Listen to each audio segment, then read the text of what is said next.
Je suis donc en charge de présider cette première table ronde. Tous mes remerciements aux organisatrices, évidemment, et à Mélanie en particulier de m'avoir conviée à ce colloque, bien que ça soit très étrange, puisque j'ai évidemment d'abord refusé, puisqu'en tant que publiciste, j'estime évidemment n'avoir absolument aucune compétence pour être ici ce matin. Le droit civil m'est largement étranger depuis fort longtemps, depuis mes études en droit.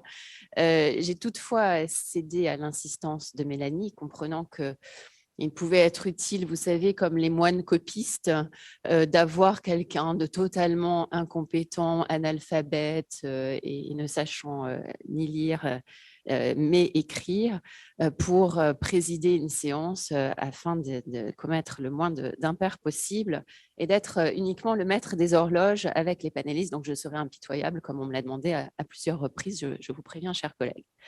Ceci dit, si les enjeux de la propriété, évidemment, en droit civil me sont largement inconnus, certaines questions du programme, je ne peux le cacher, m'ont tout à fait interpellée sous un angle publiciste, et pour la publiciste à la fois européaniste et comparatiste que je suis, notamment dans cette première partie de matinée que je suis en charge de présider.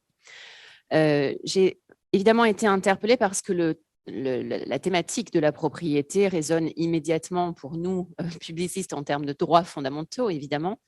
La protection de la propriété privée s'invite à de très nombreuses occasions dans nos recherches, notamment sur le terrain, par exemple, de la lutte contre le terrorisme, sur lequel j'ai travaillé pas mal, enfin, quelques recherches, disons.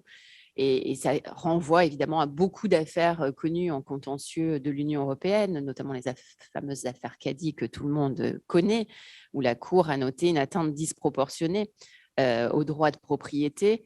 Donc nous étudions, les publicistes européanistes, évidemment, le droit de propriété, mais pas dans son essence, dans ses effets et dans la balance et l'équilibre qu'il faut trouver avec la protection des autres droits fondamentaux, pour examiner, le cas échéant, ces mesures restrictives qui peuvent être appliquées à des personnes privées ou à des entités, comme on le voit à de multiples reprises dans le contentieux de l'Union européenne en matière de lutte contre le terrorisme, mais aussi dans la brûlante actualité que nous sommes tous en train de vivre dans la guerre contre l'Ukraine, de la Russie contre l'Ukraine, puisque l'Union européenne adopte des mesures dites restrictives à l'encontre notamment de personnes privées et d'entités qui sont liées au régime russe et qui viennent priver ces entités ou ces personnes privées de leurs avoirs, ou qui gèlent leurs avoirs, comme le dit le droit de l'Union européenne. Et ces mesures sont adoptées depuis en réalité l'invasion de la Crimée et ont été renouvelées encore en début de mois avec donc des interdictions de transactions immobilières pour les ressortissants russes sur le territoire de l'Union européenne, ce qui empêche, je cite le texte du Conseil de l'Union, la vente ou le transfert directement ou indirectement de droits de propriété sur des biens immobiliers situés sur le territoire de l'Union ou de part d'organismes de placement collectif offrant une exposition à ces biens immobiliers. Donc, le temps nous est compté. Je ne vais pas vous compter tout ce qui nous intéresse en droit public, mais voilà, je suis un huron dans votre, dans votre colloque, mais avec beaucoup d'intérêt sur ces arbitrages que l'on peut faire avec le droit de propriété et d'autres droits fondamentaux. La question des déchets dont va parler ma collègue et amie Nadège Reboul-Maupin sont aussi au cœur de nombreuses condamnations en manquement de la Cour de justice de l'Union européenne. D'ailleurs, la première condamnation en manquement financier a été à l'encontre de la Grèce en matière de déchets, et il y a beaucoup d'autres histoires ensuite. Les données personnelles également sont des questions qui nous sont chères et que j'ai étudiées. Donc voilà, je remercie encore les organisatrices pour ce magnifique programme. Et je vais immédiatement donner la parole à Nathalie Martial-Brasse pour sa communication sur les données personnelles, avec ce titre assez énigmatique pour moi en tout cas, de l'inopportune propriété.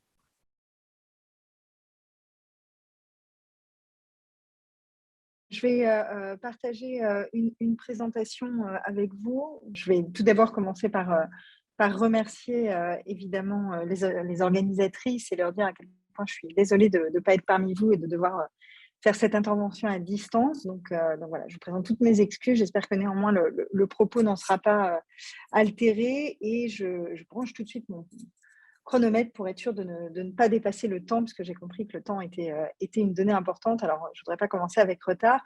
Je vais tout de suite plonger dans la question des données. Tout d'abord, revenir très très rapidement sur le fait qu'on puisse se poser la question. Pourquoi est-ce que la question de la propriété des données est essentielle aujourd'hui? Eh bien, parce qu'on vit dans une économie de la donnée. L'ensemble des usages que l'on peut avoir en ligne génère un certain nombre de traces qui font que finalement la question de la propriété des données ne se pose pas de manière théorique, mais bien de manière totalement empirique. Et quand on voit les chiffres de l'utilisation qui sont liés à l'exploitation de la donnée, eh bien, de fait, on comprend assez vite pourquoi la question de la propriété se pose.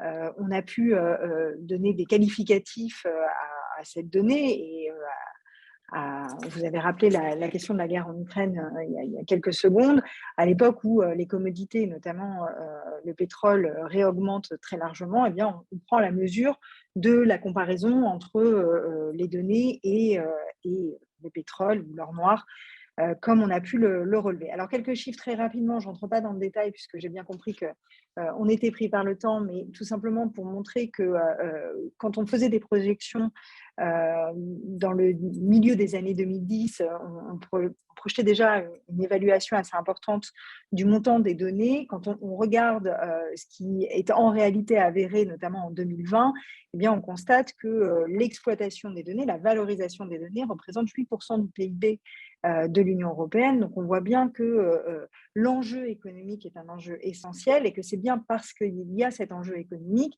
que finalement, tout le monde s'interroge sur savoir comment, de manière très prosaïque, récupérer une part du gâteau et comment finalement répartir et trouver finalement le véhicule juridique qui va permettre cette répartition économique. Alors, il y a un certain nombre d'usages qui peuvent être faits de la donnée et qui justifient finalement ces chiffres d'un point de vue économique. Là encore, je n'entre pas dans le détail, ce sont des choses qui sont très connues.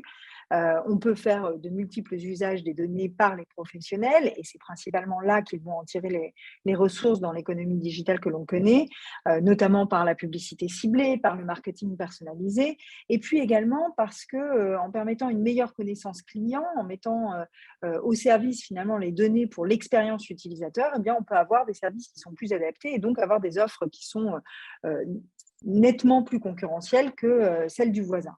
Donc, il y a pour le professionnel un véritable intérêt à détenir ces données et à pouvoir les utiliser pour pouvoir affiner leurs offres à l'égard des clients. Au regard des usagers, il y a également de très nombreuses utilisations qui peuvent être faites des données. Tout d'abord parce que les données, elles ont une définition très large, on va y revenir dans un instant. Et donc, lorsque l'on consomme, et j'utilise le terme à dessein de consommation, lorsque l'on consomme des biens culturels, eh bien, on consomme des données. Et donc, la consommation de contenu numérique pour les usagers est évidemment très vorace en données. La navigation en ligne est évidemment rendue beaucoup plus efficace lorsqu'on autorise le partage de ces données. Il suffit pour s'en convaincre d'utiliser des GPS en ligne type Waze ou Google Maps pour voir que finalement l'utilisation des données peut avoir un véritable intérêt pour l'usager, mais également pour faciliter un certain nombre d'actes de consommation quotidienne.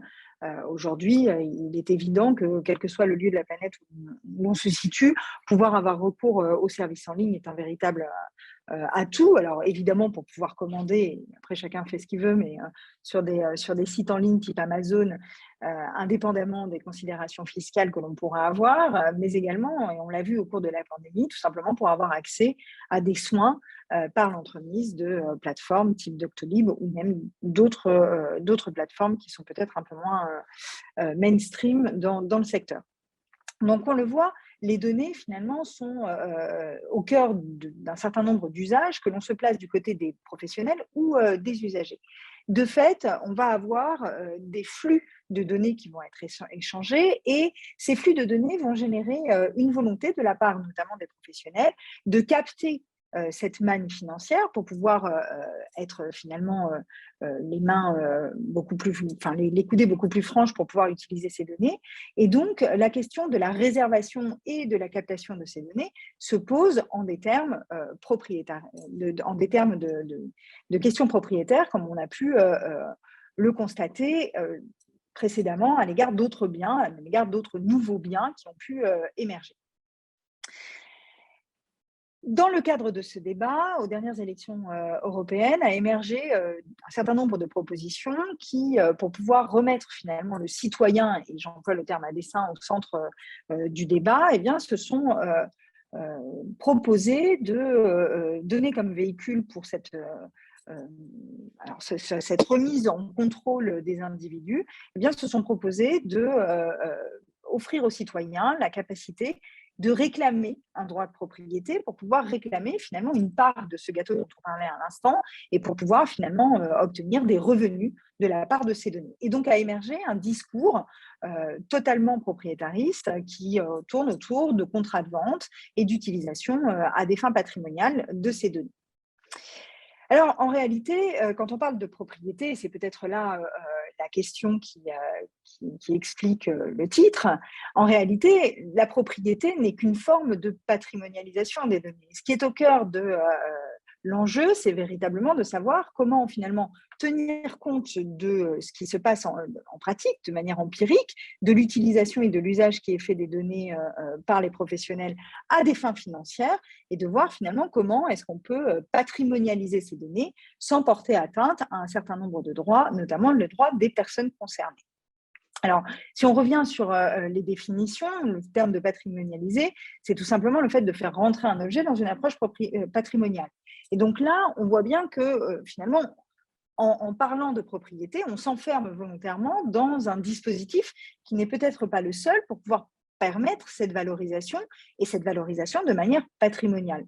Donc, c'est ce qui va nous pousser à chercher peut-être ailleurs d'autres éléments pour pouvoir faire rentrer ces biens particuliers que sont les données dans cette patrimonialisation et dans cette valorisation. Alors, je ne reviens pas sur l'ensemble des définitions, on n'aurait pas le temps de rentrer dans le débat ici de ce que constitue véritablement un bien, et notamment de ce que constitue un bien appropriable, mais si on va très vite, un bien, c'est une chose qui est susceptible d'appropriation, et pour pouvoir être susceptible d'appropriation, le bien doit être valorisable, ce qui suppose qu'il ait une valeur. Or ici, finalement, on résout assez vite ce débat. La donnée a bien une valeur empirique, donc la donnée pourrait constituer un bien. Reste la question de savoir si c'est un bien appropriable. Alors, comment est-ce qu'on va pouvoir patrimonialiser les données, et faut-il patrimonialiser les données? C'est là la question que on va essayer de résoudre ici très rapidement. Tout d'abord, est-ce qu'on peut patrimonialiser les données? Ça oblige à revenir sur finalement la donnée elle-même et la donnée comme objet de propriété, comme objet de patrimonialisation. Et c'est ce qu'on verra dans un premier temps, avant de revenir sur la patrimonialisation possible, et notamment la propriété comme voie de patrimonialisation, ou les alternatives à cette propriété, si tant est qu'on conclut au fait que cette propriété ne soit pas le mode adapté. Alors très rapidement, je rentre dans la notion même de données. Là encore, je ne rentre pas dans le débat, je n'aurai pas le temps ici, mais simplement pour souligner que souvent le débat se pose, et ici dans l'intitulé c'est le cas, s'oppose en termes de données personnelles, données non personnelles. En réalité, cette dichotomie classique, il faut nécessairement la dépasser. Pourquoi? Parce que si l'on s'en tient à la définition qui est donnée dans le RGPD, en réalité, la définition d'une donnée personnelle est tellement large que ce qui constituerait aujourd'hui une donnée non personnelle est assez énigmatique en réalité, à part des données purement statistiques. Toute donnée qui peut se rapporter à une personne physique, qu'elle soit identifiée ou identifiable, et ce, y compris de manière indirecte, rentre dans le périmètre du RGPD, rentre dans le périmètre donc, de la donnée à caractère personnel, et donc doit faire l'objet des dispositions protectrices des personnes concernées. Alors, on a bien la question des données anonymes, mais ces données anonymes ou anonymisées, en réalité, on n'en trouve pas trace dans le RGPD, on en trouve uniquement trace des données pseudonymisées. Alors, là encore, les données pseudonymisées, c'est les données qui sont détachées formellement de l'individu, mais qui peuvent être réattribuées à la personne, sur lesquelles il n'y a pas d'irréversibilité, ce qui permet, à contrario, de donner la définition d'une donnée anonyme comme une donnée qui serait irréversiblement non réidentifiable. C'est là la difficulté, puisque les chercheurs ont pu démontrer qu'avec 4 points, on parvenait quasiment systématiquement à réintroduire cette identification. Donc, en réalité, la donnée anonyme en tant que telle n'est légalement pas définie et matériellement extrêmement difficile à définir. Et quant aux données pseudonymisées, en réalité, elles sont soumises au même régime que les données personnelles, ce qui rend finalement la question assez limitée. Alors, les données personnelles constituent finalement le gros des données qui vont être traitées, qui vont faire l'objet des usages. Donc, finalement, reste assez peu de données qui sont hors champ du RGPD. Néanmoins, on trouve un certain nombre de textes qui vont s'attacher à encadrer, et encore plus dans les derniers jours, puisque le règlement sur la gouvernance des données a été adopté il y a quelques jours. On trouve quand même des textes qui sont là pour encadrer la libre circulation des données, au point finalement de s'interroger sur la reconnaissance d'une 5e liberté de circulation au sein de l'Union européenne. Là encore, je passe très vite, simplement pour conclure au fait que finalement des données non personnelles, c'est assez rare, et finalement, il va falloir s'interroger sur la capacité d'appréhender une donnée personnelle, puisque c'est ça qui fait l'objet du commerce, une donnée personnelle par le prisme du droit des biens, et notamment, alors je ne reviens pas sur cette question de la qualification des données non personnelles, j'essaie d'être très vite, mais donc de conclure au fait que puisque tout est donné, il va falloir les appréhender par le prisme du RGPD pour savoir si ce sont des objets susceptibles de faire l'objet d'un droit de propriété. Alors, comme je vous l'ai dit, on devrait dépasser finalement ce débat-là pour pouvoir appréhender la question de la propriété de manière pleine et entière, et puis pour essayer d'avoir de fait une démarche empirique, autrement dit, de ne pas nier l'existence de la valorisation des données qui est faite en pratique sur l'autel finalement d'un débat purement théorique et sur des questions de principe. Alors, il y a deux voies qui permettent de dépasser finalement cette approche de la donnée. La voie de la répartition qui est proposée par Laurence Lessig dans son ouvrage Code ISLO, qui distingue entre les données sémantiques, syntaxiques et culturelles, et la dichotomie qui est proposée par Václav Zemisek, qui propose de dépasser, là encore, le débat entre les données personnelles et personnelles par la reconnaissance des données qui sont intrinsèques et extrinsèques. Alors, très rapidement, un mot pour les distinguer. La répartition tripartite de la donnée de Lessig, c'est de distinguer entre les données qui sont sémantiques, autrement dit celles qui apportent du sens et qui donnent une information, des données qui sont purement syntaxiques, autrement dit des données qui constituent des signes, enfin, des suites de signes avec un lien entre elles, mais qui n'apportent pas nécessairement du sens, et les données qui ne sont que des données purement structurelles, qui permettent de véhiculer finalement le flux de ces informations. Dans cette répartition, eh bien, de fait, on a des données qui pourraient faire l'objet d'une mercantilisation et d'autres qui, au contraire, devraient faire l'objet d'une protection. Les données qui sont des données sémantiques ne devraient pas pouvoir faire l'objet d'une patrimonialisation.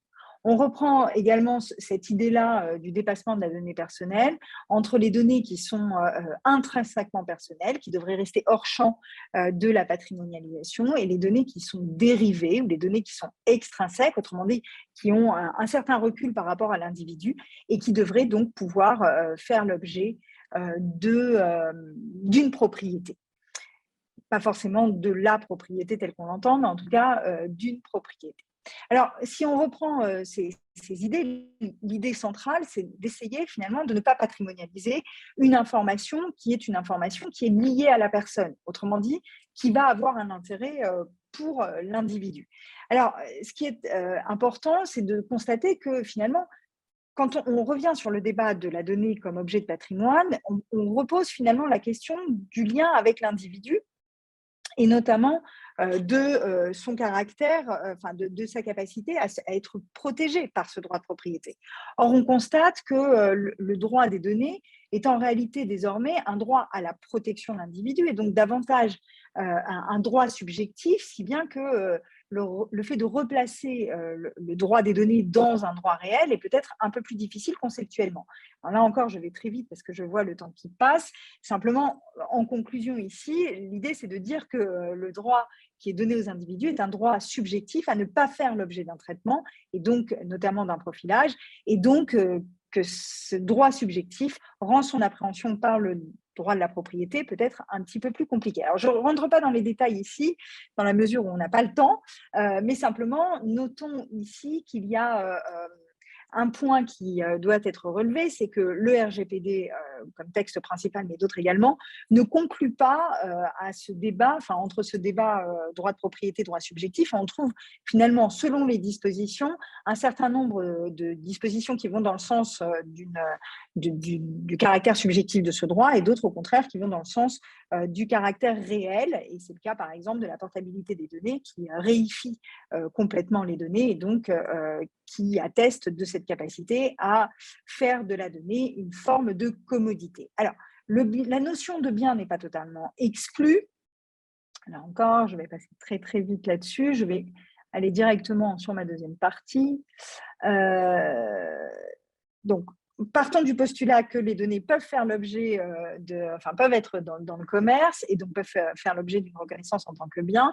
Est-ce que la propriété est le bon outil? Hop là, je vous ai perdu. C'est le problème de passer très vite. Voilà, on revient. Donc, comme je vous le disais, est-ce que la propriété est le bon vecteur?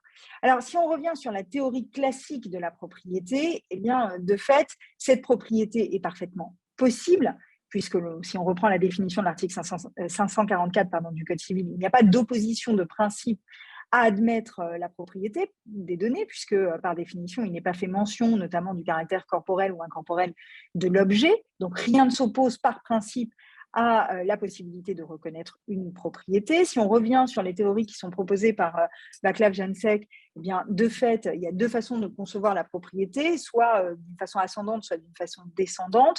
La façon ascendante serait d'admettre que c'est le législateur qui reconnaît cette propriété, et ça, de fait, pour l'instant, on n'y est pas. En revanche, si on prend la position descendante, eh bien, on devrait pouvoir admettre la propriété puisque, de fait, il y a une valorisation, de fait, il y a des échanges commerciaux sur la propriété, donc cette propriété est une propriété de facto qui devrait donc pouvoir être admise. Donc, on peut admettre l'existence d'une propriété. Là encore, c'est aller très vite. Cette propriété conférerait un certain nombre de prérogatives, le contrôle, la protection, la valorisation et l'allocation de ressources, tout ce qu'on constate de manière empirique sur l'utilisation des données. Néanmoins, si on admet qu'il puisse y avoir une propriété, est-ce que cette propriété, elle est opportune? C'est ce que soutiennent un certain nombre de personnes, de théories. Elle nous semble, au contraire, devoir être laissée de côté, et en ça, on rejoindra le Conseil d'État dans son rapport sur le numérique et les droits fondamentaux, tout simplement parce que le droit de propriété contribuerait en réalité à restreindre et à fragiliser les droits des personnes concernées, notamment parce qu'elle les autoriserait finalement à céder ce droit de propriété contre une certaine valorisation et le fait de retirer un profit de cette propriété, eh bien, les individus perdraient totalement leur capacité à contrôler ce qu'ils ont cédé, puisque par définition, ils s'en seraient détachés. Alors évidemment, on pourrait nous opposer le fait que la propriété est un droit fondamental et que par conséquent, elle est protégée et que donc reconnaître un droit de propriété n'est pas forcément limiter et réduire la protection qui est donnée. La question, c'est véritablement celle de son intérêt. Quel est l'intérêt pour une entreprise de détenir un droit de propriété sur un bien qui, par définition, est un bien non rival, sur un bien dont la valeur ne peut être retirée que par le croisement de ces informations et dont l'exclusivité n'est finalement jamais respectée puisque les données peuvent être réutilisées par des tiers sans finalement qu'on demande nécessairement l'autorisation à son titulaire. Pour les usagers, on vient de le dire, quel est l'intérêt là encore, puisque la cession finalement du droit de propriété reviendra à perdre le contrôle de ce droit de propriété, que la donnée en tant que telle, si on ne la croise pas, a finalement un coût ou une valeur qui est assez résiduelle, ça avait pu être évalué notamment par un certain nombre d'économistes, c'est quelques centimes jusqu'à quelques centaines d'euros, pas plus. Donc, quel est l'intérêt pour l'individu de céder finalement ses moyens de protection pour quelques centaines d'euros? Et puis surtout, qu'est-ce qui apporterait la propriété par rapport aux dispositions protectrices du RGPD? Quel serait l'intérêt supplémentaire d'offrir finalement un droit de propriété en plus des droits qui sont formellement reconnus dans le RGPD? Alors, Si la propriété n'est pas opportune, est-ce qu'on a des alternatives? Eh bien, 2 voies d'alternatives pourraient être proposées, soit une propriété qui serait une propriété particulière, différente de la propriété de l'article 544, sur le modèle, par exemple, du droit d'auteur, avec une composante qui serait une composante morale ou personnelle, qui serait inaliénable et incessible, et qui permettrait à tout moment à l'individu de conserver un droit d'opposition qui, normalement, devrait être cédé avec le droit de propriété. Et puis, une seconde composante dans ce droit de propriété, patrimoniale, qui permettrait de facto de reconnaître un droit aux échanges qui sont existants et à la commercialisation, et donc la patrimonialisation qui est existante. Mais peut-être que l'autre voie qui pourrait être empruntée, c'est la voie finalement d'une véritable modification de la conception de la propriété, de la réservation exclusive qui est normalement conférée avec la propriété, en revenant sur les caractéristiques essentielles du bien, on l'a dit, non rival, reproductible de manière systématique, nécessaire à l'ensemble des acteurs et avec une certaine ubiquité. Eh bien, est-ce que finalement, si on tient compte de ces éléments, le droit de propriété ne devrait pas s'envisager différemment et la patrimonialisation devrait s'envisager peut-être de manière commune et en revenant sur la notion de commun informationnel autour de cette donnée. Alors, j'ai été très, très vite. Il y avait beaucoup de choses que j'aurais voulu vous dire, mais j'ai tenu les délais. Voilà, je vous remercie. Merci beaucoup d'avoir coupé dans votre présentation qui était absolument passionnante, y compris pour moi. Vous avez énoncé un certain nombre de choses ou de conclusions par rapport en fait, à la suite du rapport, notamment du Conseil d'État sur le numérique et les droits fondamentaux, qui sont, à mon sens, tout à fait essentiels, en particulier sur la question de la réutilisation des données par les tiers, qui évidemment pose des problèmes multiples sur ce que vous avez défini comme une perte de contrôle pour les titulaires ou pour les possesseurs de ces données. Je prendrai un autre exemple qui nous intéresse beaucoup chez les publicistes, c'est la question des données dont on ne sait pas ce qu'elles deviennent une fois que l'accord a été formalisé dans les accords dits PNR, les Passenger Name Records, donc toujours en matière de lutte contre le terrorisme. Il y a un accord pour qu'elles soient transférées à un organisme tiers et ensuite on ne sait pas ce que deviennent ces données, y compris lorsqu'elles sont dématérialisées ou anonymisées. Donc c'est vraiment une question qui me semble tout à fait essentielle, évidemment, à réfléchir dans les alternatives que vous avez proposées. Donc, merci beaucoup d'avoir été en ligne depuis Abu Dhabi. Vous êtes professeur détaché à Abu Dhabi de l'Université de Paris. Je vais passer tout de suite la parole à la deuxième panéliste, Nadège Reboul-Maupin, qui va nous parler des déchets saisis par le droit. Merci Madame le Président, merci Emmanuel, merci Mélanie et Gaëlle de m'avoir fait l'honneur d'assister à ce colloque et d'y participer parce que c'est un très beau sujet. Alors effectivement, il faut tenir les délais, ça ne sera pas facile, mais on va y arriver. Alors moi, j'ai un thème un petit peu différent. J'ai les déchets saisis par le droit civil, quand les déchets provoquent le désordre environnemental. Alors, je ne vais pas prendre ma casquette d'environnementaliste.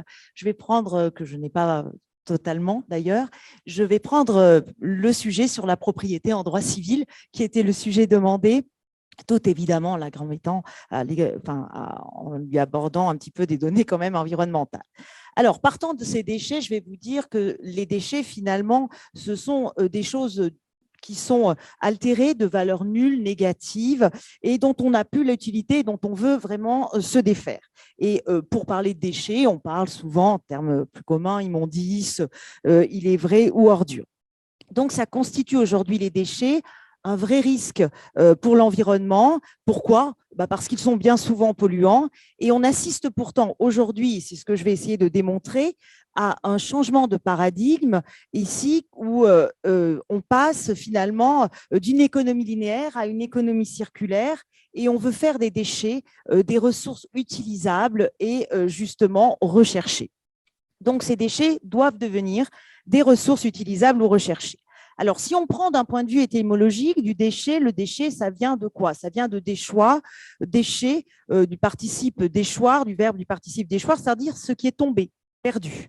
Et le déchet, selon le Littré, on le dit bien, et ça ne va nous servir, la perte qu'une chose éprouve dans sa quantité, qualité et sa valeur. Alors, depuis déjà la loi de 75, on assiste effectivement à une définition. Le déchet est défini par la loi du 15 juillet 1975 relative à l'élimination et à la récupération des matériaux comme un bien meuble que le propriétaire abandonne ou destine à l'abandon. Et puis, plus tard, en 2010, par une ordonnance du 17 décembre 2010, le Code de l'environnement, à l'article L541-1-1 du Code de l'environnement, dispose qu'un déchet, c'est toute substance ou tout objet, ou plus généralement tout bien meuble, dont le détenteur se défait ou dont il a l'intention ou l'obligation de se défaire. Donc, cette définition étonne le civiliste que je suis en ce qu'elle repose sur un comportement, sur une intention, sur une obligation de s'en défaire, donc et non pas sur une qualité intrinsèque de la chose. Donc, l'élément matériel se dissout dans un élément subjectif invitant à prendre en compte le comportement. D'ailleurs, la notion d'intention ou d'obligation de s'en défaire s'est substituée donc à la notion d'abandon qui, pour moi, correspond mieux au droit des biens et qui renvoie à la faculté de renoncer à son droit de propriété. En tout état de cause, il est possible de souligner quand même, plus généralement, que les effets du temps, l'utilisation de cette chose participent à la rendre inutile et que véritablement, on veuille s'en débarrasser. Alors, ça n'a pas toujours été le cas historiquement. À l'époque préhistorique, il est vrai qu'on avait peu de déchets et que la nature elle-même se chargeait de les décomposer. C'est petit à petit, dans l'Antiquité, puis à la Renaissance, que les déchets ont été déversés dans les rues de façon assez importante. Et au XVIIIe siècle, les gens pauvres récupéraient les vieux vêtements, les chiffons et même les os d'animaux, toutes sortes d'objets. Et c'était finalement les premiers recycleurs qu'on appelait les chiffonniers. Et puis vint ces célèbres arrêtés de 1883-84 d'Eugène René Poubelle, préfet de la Seine, qui permettaient déjà, avant tout, d'organiser ce tri et ce ramassage des déchets. Donc, on récupérait déjà les déchets pour des considérations autres, mais de salubrité publique, que Pasteur avait déjà bien envisagé et anticipé en 1870. Alors, la problématique pour entrer dans ces déchets s'est intensifiée, puisqu'en France, aujourd'hui, on est à peu près à 380 millions de tonnes de déchets en tout genre. Et en 2060, on envisage 4 fois plus. Donc, on imagine que le flux des déchets impose de réagir. Ce sera l'objet de ma contribution contre les gaspillages intempestifs. Comment va-t-on faire? C'est vrai que le genre humain n'a jamais été autant fécond et grand producteur de déchets. Donc, il faut s'occuper à tout prix des déchets. Et il est vrai que dernièrement encore, alors si il est vrai que l'année 75 avait bien débuté et par sa directive européenne et sa loi nationale, plus tard, le 21e siècle aussi a été le témoin du grand emballement des emballages plastiques que l'on jetait dans les océans, mais la loi du 10 février 2020, cette célèbre loi AGEC, lutte contre le gaspillage dit anti-gaspillage et économie circulaire, n'a pas hésité, au vu de l'urgence, de finalement s'emparer du problème de l'appréhension des déchets. Il fallait effectivement passer du modèle linéaire, c'est-à-dire fabriquer, consommer, jeter, au modèle circulaire, effectivement, et qui est lié à la transition écologique, recycler et valoriser effectivement énergétiquement. La lutte ne porte plus sur les déchets produits, mais sur la production du déchet. Donc, les déchets sont à la croisée d'enjeux écologiques, économiques et donc juridiques au XXIe siècle. Alors, on devine sans peine que la qualification des déchets déjà catégorisés par leur nature, leur provenance, leur degré de toxicité, il est vrai, implique une série de questions en matière de propriété. Alors, s'agit-il à un simple moment, ces déchets, de choses abandonnées, c'est-à-dire des restes, des relictés qui sont librement réutilisables, appropriables, pourquoi pas? Sont-ils des anti-biens, comme le disait le doyen Carbonnier, ou sont-ils des biens, mais de quels biens s'agit-il? Là est la question. Et dans ce dernier cas, puisque pour reprendre même comme les données, quelle valeur ont-ils? Effectivement, pour les juristes, la qualification de bien se cristallise sur les critères de valeur et d'utilité. Et est-ce qu'elle n'est pas en train d'évoluer avec ce nouveau bien qui est le déchet? N'y a-t-il pas un changement de valeur? On passe d'une valeur à une valorisation des déchets. Donc, dans le même ordre d'idée, le déchet, concentrant en lui une charge financière, n'a-t-il pas une valeur négative, faisant écho à une nouvelle catégorie particulière de biens? Les biens, donc, et en tant que biens négatifs, doivent demeurer sous la maîtrise de ceux à qui ils appartiennent. Et c'est dans ce vaste océan d'interrogations que je me suis plongée et j'ai essayé de me positionner en recherchant quelle est la place des déchets, tant en faisant appel au droit des biens, que je connais mieux, qu'au droit des contrats. Comment le droit appréhende les déchets et comment va-t-il s'en saisir?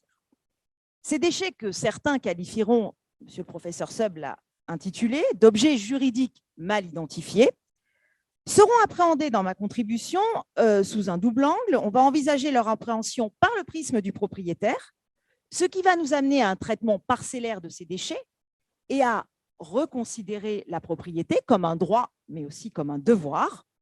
Et ensuite, incidemment par le prisme du co-contractant, par un traitement repensé.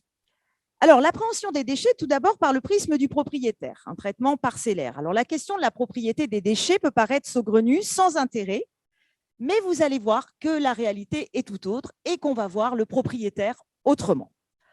En effet, il n'y a pas uniquement la phase positive de la propriété que l'on enseigne, effectivement, ce droit de propriété qui va apporter effectivement aux détenteurs de déchets la possibilité de les abandonner. Il y a aussi une face négative, c'est-à-dire un devoir, un certain comportement, et donc un devoir de supporter ces déchets. Donc, d'abord, abandonner ces déchets, ça, ce sera ma face positive, et ensuite, finalement, aussi supporter ces déchets, certains ont même dit assumer ces déchets, ce sera la face négative de la propriété. Alors, la place des déchets en droit des biens, je passe vite, suppose de définir ces derniers, mais les déchets, est-ce qu'ils sont des biens? Alors, sont-ils des biens? À ce questionnement, il faut définir ce qu'est un bien. Je ne vais pas y revenir. Vous avez dit, ce sont des choses susceptibles d'appropriation. Semblable définition ne résulte pas du Code civil. Et au dire de la doctrine, elle a reposé quand même pendant longtemps, à la fois, comme vous l'avez dit, sur l'utilité et la valeur. Et un bien est nécessairement une chose qui, en raison de ses utilités qu'elle va procurer à l'homme, est convoitée par ce dernier du fait de sa valeur. Et une telle équation a tendance à s'atténuer à l'aune d'autres critères aujourd'hui, mais il est vrai que la valeur reste omniprésente. Donc, le bien, réduit ici à l'état de déchet, ne présente plus aucune valeur d'usage, aucune valeur d'échange. En tant que bien dépourvu de valeur, c'est donc effectivement un bien à valeur négative qui ne participe pas de la formule du doyen Cornu qui dit « les biens, c'est bon, mais le déchet, ce n'est pas bon ». Effectivement. Donc, le déchet, pourtant, va rentrer dans le Code civil. La célèbre summa-division entre biens meubles et biens immeubles de l'article 516 permet de le faire. En effet, si on se réfère à notre article qu'on a cité tout à l'heure, L541-1-1, cette appréhension du déchet en tant que notion parfois un peu complexe, difficile à saisir d'un point de vue technique, l'identifie comme un bien meuble. Donc, dont on n'a plus l'utilité, dont on veut se défaire. Donc, c'est un acte physique de se défaire qui fait entrer finalement cet objet dans cette catégorie de biens meubles. Alors, il présente à la fois des risques pour l'environnement, mais pour aussi la santé publique. Et il est aujourd'hui le prélude d'opérations réglementées qu'on retrouve dans le livre 5, titre 4 du Code de l'environnement, lequel, effectivement, poursuit des objectifs divers, prévenir, réduire les déchets, et surtout avec une hiérarchie de traitement, je n'y viendrai pas, mais qui est prévue, réutilisation, réemploi, recyclage, tout y est listé. Alors, dans le cas de cette police environnementale des déchets, la réglementation vient à distinguer plus particulièrement deux catégories de personnes. Il y a effectivement les producteurs de déchets et leurs détenteurs. Alors, les producteurs de déchets, ça va être le consommateur ou celui qui produit directement le déchet, et le détenteur, par exemple, notre collectivité, la collectivité qui en aura la garde sans en avoir la propriété, et elle va être responsable de leur gestion et de leur récupération, et elle va demander donc un paiement à travers les usagers et à travers la fiscalité locale. Dans ces conditions, on va s'interroger maintenant, on va venir au cœur du droit civil, sur l'étendue du droit que ce propriétaire a sur ses déchets. En règle générale, la liberté d'exercice découle du droit de propriété. Absolu, ce droit réel par excellence, permet à son propriétaire d'en user, d'en jouir et d'en disposer.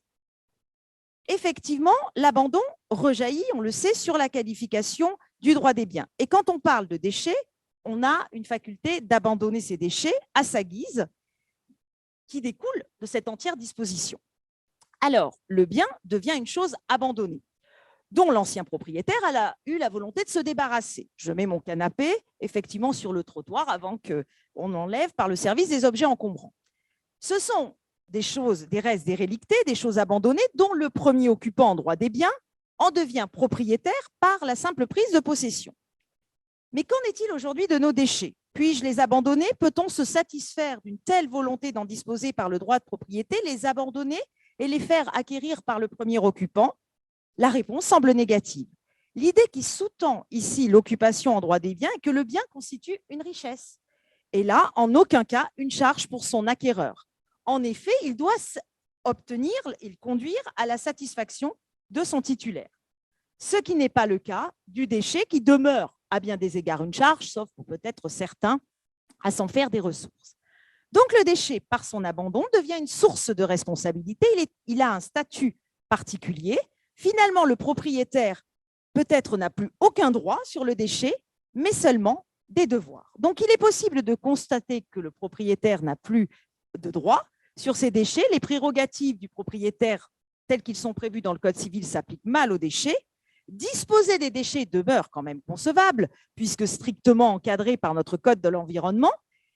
Si on n'y voit plus aucune liberté en droit civil, seulement un droit encadré, et surtout donc un droit de propriété quand même limité, on va comprendre la propriété autrement. Elle va se faire nouvelle en se limitant de l'intérieur. C'est la face négative du droit de propriété qui est stimulée. On va supporter alors ces déchets comme une dette inhérente à un bien. Alors, supporter ces déchets. En effet, parce que le déchet, si on l'envisage et on l'adopte sur ce comportement, qui rejaillit d'ailleurs de la définition, c'est attester une prudence, une vigilance vis-à-vis de la collectivité, ce que veut le droit de l'environnement. Il doit demeurer sous la maîtrise de son propriétaire. Et ça, on va le retrouver dans le droit allemand. En droit allemand, la propriété oblige et son droit et son usage doit contribuer au bien-être de la collectivité. La redéfinition de la propriété s'effectue par le biais des déchets en ajoutant une face négative. La propriété serait à la fois un droit de et un devoir de. Le propriétaire, comme le dit Madame le professeur Boutonnet, n'est plus le pourfendeur de l'environnement, mais son gardien, effectivement, par le devoir de non-abandon. Donc, ce devoir de non-abandon vient limiter le droit de propriété de l'intérieur, mais non pas de l'extérieur. Alors, comment limiter cet abandon, finalement, dès lors qu'interfère la protection de l'environnement et de la santé? Alors, concrètement, comment va-t-on faire pour le limiter? Alors, on peut prendre les textes. Peut-être l'article 544 du Code civil, où les limites pourraient incidemment inclure, au minimum, les devoirs environnementaux, et donc celui de non-abandon. On pourrait aussi avoir usage de l'article 714 alinéa 2, qui régule la jouissance de la chose commune, puisque la jouissance de la chose commune est régulée par des lois de police. En adoptant une telle définition de la propriété repensée, on aurait une propriété à fonction environnementale et ça permettrait peut-être d'ajouter dans cet article 714 des droits environnementaux à l'alinéa 3. Et puis peut-être aussi, on pourrait recourir au juge, puisque déjà, finalement, il pourrait prendre le relais comme il l'a fait pour les obligations de voisinage, en limitant de façon prétorienne le droit de propriété, l'exercice plutôt du droit de propriété par l'abus, par les troubles anormaux. Pourquoi ne pourrait-il pas le limiter par des devoirs environnementaux? Effectivement, on sait que les troubles anormaux de voisinage vont aujourd'hui embrasser toute la protection aussi de l'environnement. Donc, effectivement, on va avoir ici, on va s'intéresser à la substance même du droit qui rappelle la fonction sociale de la propriété. Et au lieu d'abandonner la préservation de l'environnement au pouvoir public, on met le propriétaire face à ses responsabilités à l'égard de la nature. Donc, effectivement, la faculté d'abandonner ces déchets n'est pas une prérogative naturelle du propriétaire. Cela participe à changer l'approche de notre propriété. Et face aux droits et aux prérogatives, il existe des devoirs. Et pour ce faire, il va falloir apporter une nouvelle action, dont les travaux de monsieur le professeur Dross ont déjà avancé, sur l'action réelle en réattribution, qui serait ici exercée par des personnes ayant qualité pour défendre les intérêts de l'environnement, une association pour la protection de l'environnement, qui serait le pendant de l'action revendication et qui permettrait d'exiger du propriétaire, sur les preuves que les déchets lui appartiennent, qu'il en reprenne possession. Et on contraindrait ainsi le propriétaire de reprendre ces déchets et de faire passer la police de ces derniers dans une sphère privée. Donc, en territoire étranger, la propriété se dote d'une face négative. elle n'est plus en matière de déchets un simple droit, mais une source de devoir. Alors, on pourrait passer, je n'ai pas le temps, sur le rôle du juge considérable en matière de contrôle de proportionnalité, mais aussi par la solidarité qui pourrait apporter de nouvelles limites à la propriété. J'ai essayé dans cette première partie de voir et d'envisager une propriété qui ne serait plus exclusive, mais inclusive, qui impliquerait que le propriétaire agirait moins comme un maître de sa propriété, mais plutôt comme gardien ou dépositaire de ce déchet. Alors, face à ce constat négatif, il faut sortir ce propriétaire qui est pieds et poings liés à ces déchets et dépendant de ce déchet. Et dans un second mouvement, je permettrai d'aborder une nouvelle logique, un peu plus sur celle à nouveau qui est happée par la sphère contractuelle d'user de ces déchets. Et alors, le contrat devient l'instrument du propriétaire. On va mobiliser le contrat pour réguler les déchets. L'appréhension donc des déchets par le prisme de co-contractants à traitement repensé. Alors, j'ai très peu de temps. Je vais vous donner deux voies finalement sur ces mutations contemporaines de l'économie financiarisée où on nous fait comprendre qu'à côté des richesses, aujourd'hui, il y a des déchets. Et il faut insérer ces choses à valeur négative dans la circulation des biens. Pour autant, comment alors transférer la propriété des déchets alors que je viens de vous dire qu'on ne peut pas les abandonner? C'est très difficile, effectivement.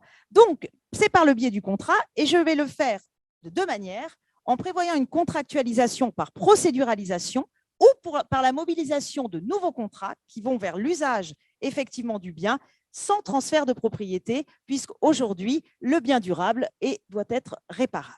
Alors, la contractualisation par procéduralisation, c'est un terme qui ne vient pas de moi, mais qui vient de monsieur le professeur Jameau. Je le prendrai dans son sens faible, en savoir que je vais essayer de trouver des mécanismes qui vont permettre effectivement de procéduraliser l'abandon des déchets, donc de permettre à nouveau de pouvoir effectivement les abandonner. Donc, octroyer une légitimité à l'édiction d'une norme, quelle que soit sa valeur normative, tel est le but de la procéduralisation qui viendra garantir dans le contrat la légitimité de la production, de la vente ou de son abandon. Alors, il y a déjà des exemples. Les quotas d'émissions à gaz à effet de serre le sont. Il s'agit effectivement de biens meubles matérialisés de compte en compte qui font l'objet d'autorisations administratives. Pourquoi ne pas envisager cela pour les déchets?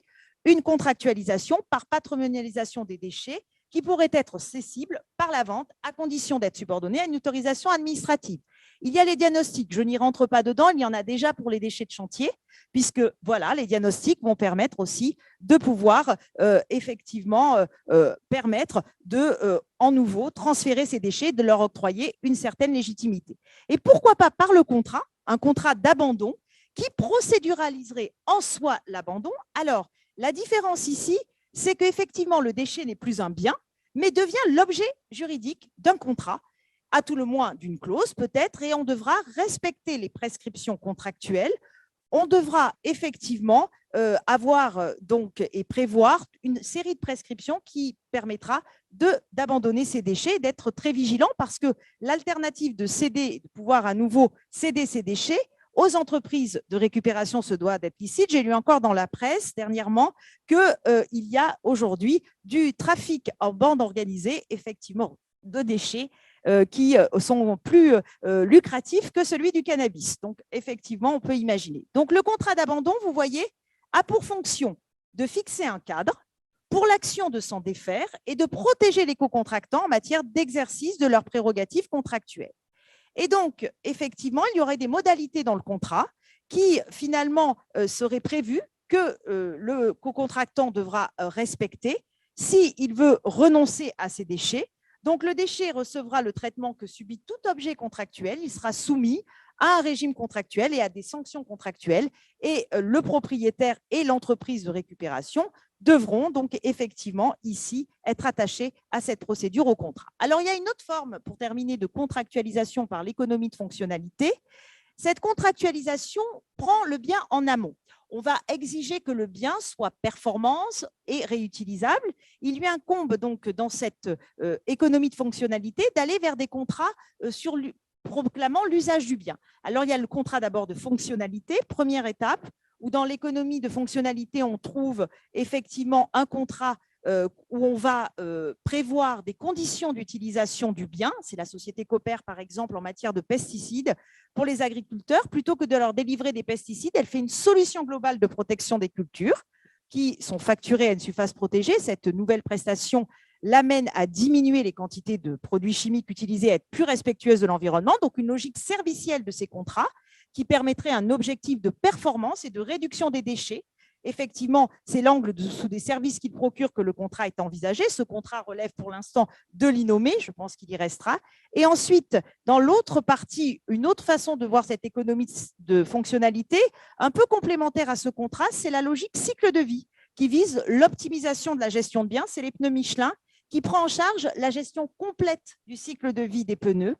Et ici, pour terminer, le droit de propriété devient désormais un droit d'administrer les accès aux utilités du bien. Donc, on va passer sur des contrats d'usage des biens, c'est-à-dire qu'au lieu de transférer la propriété, on en confère l'utilité et on pourrait même passer par une autre voie, une autre technique en droit des biens, par le droit réel de jouissance spéciale, avec une propriété finalement aux utilités partagées. Donc, vous voyez, vous l'aurez compris, le transfert de propriété à titre onéreux, canon autrefois de l'organisation de nos échanges commerciaux, est boudé en matière de déchets pour faire succéder des contrats de fonctionnalité ou de cession d'usage spécifiques sans propriété.